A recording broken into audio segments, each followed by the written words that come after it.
தமிழ் ஒளியின் தோன்றல், தமிழ் வீசும் தென்றல், சமத்துவத்தில் மறைந்திருக்கும் இருளை கவிதைகளால் வெளிச்சத்திற்கு கொண்டு வரும் ஐயா நாவே அருள். பச்சை ரத்தமாய் இந்திய விவசாயிகளின் யுத்த கீதங்களை பாடிய பெருந்தகை கவியரங்க தலைமைக்கு வணக்கம். தமிழ் கணம் பொருந்திய நந்தனம் கலை கல்லூரி மாணவர்களுக்கு வணக்கம். இது நல்ல கைதட்டணும். ஆக்சுவலி தமிழ் கணம் பொருந்திய நந்தனம் கலை கல்லூரி மாணவ மாணவிகளுக்கு வணக்கம். பாரதி மறைந்தது இந்த மாதம், பாரதி மறைந்தது இந்த மாதம், பகத்சிங் பிறந்தது இந்த மாதம், பெரியார் பிரிந்தது இந்த மாதம், அறிஞர் அண்ணா பிறந்ததும் இந்த மாதம், இரட்டைமலை சீனிவாசன் மறைந்ததும் வ.உ. சிதம்பரம் பிள்ளை பிறந்ததும் இந்த மாதம்.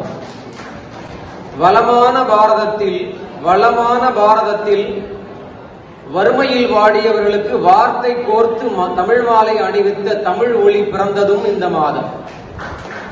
வளமான பாரதத்தில் வறுமையில் வாடியவர்களுக்கு வார்த்தை கோர்த்து தமிழ் மாலை அணிவித்த தமிழ் ஒளி பிறந்ததும் இந்த மாதம். அவர்தன் புகழ்பாட என அழைத்த யானும் பிறந்தது இந்த மாதம். Happy birthday to me. எல்லாரும் கேக்குதா நண்பர்களே?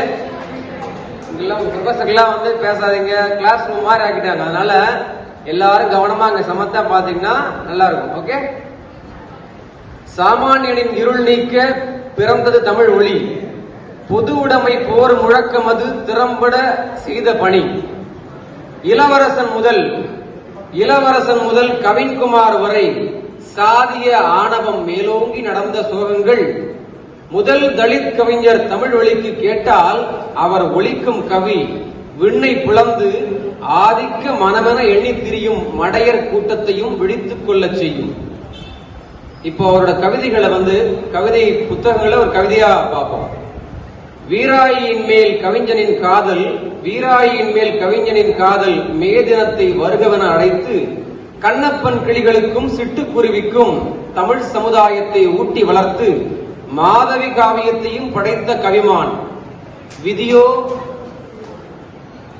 வீராயின் மேல் கவிஞனின் காதல் மே தினத்தை வருகவென அழைத்து கண்ணப்பன் கிளிகளுக்கும் சிட்டுக்குருவிக்கும் தமிழ் சமுதாயத்தை ஊட்டி வளர்த்து மாதவி காவியத்தையும் படைத்த கவிமான். இதெல்லாம் கொஞ்சம் நீங்க ஞாபகம் வச்சுங்க. Actually okay. விதியோ வினையோ, இதுவும் அவரோட கவிதை தொகுப்பு தான். விதியோ வினையோ உன்னை காலம் கொண்டு சென்றது. ஒரு கவிஞனின் அடையாளம் என்பது அவன் படைப்புகளே என முழங்கிய தமிழ் ஒளி பிழம்பே உன் புகழ் தமிழ் உள்ளவரை கர்ஜிக்கும்.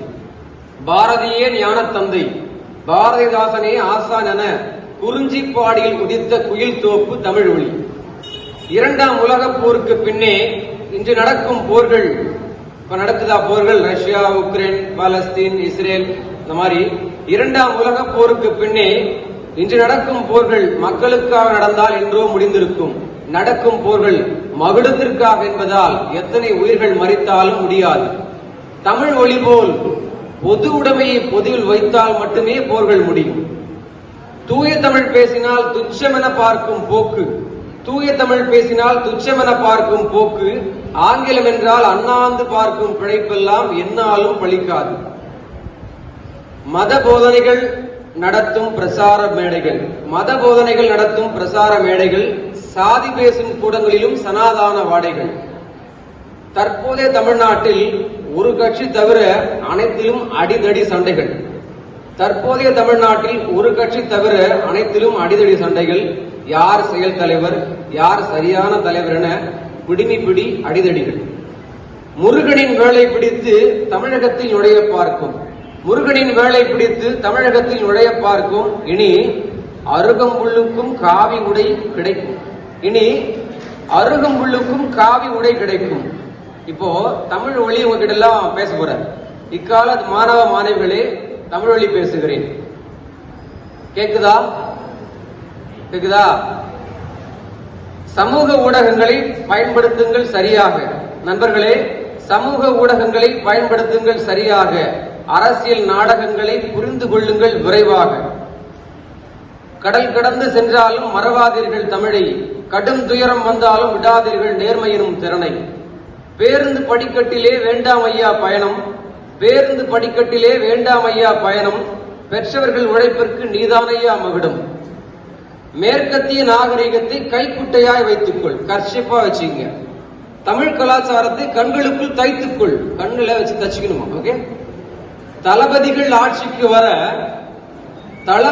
ஆட்சிக்கு வர நடையாய் நடக்கிறார்கள். தமிழகத்தில் தளபதிகள் ஆட்சிக்கு வர நடையாய் நடக்கிறார்கள். தம்பிகளே, கொள்கைகளை முன்வைத்தே கை விரல்களில் மையிடுங்கள். நன்றி, வணக்கம்.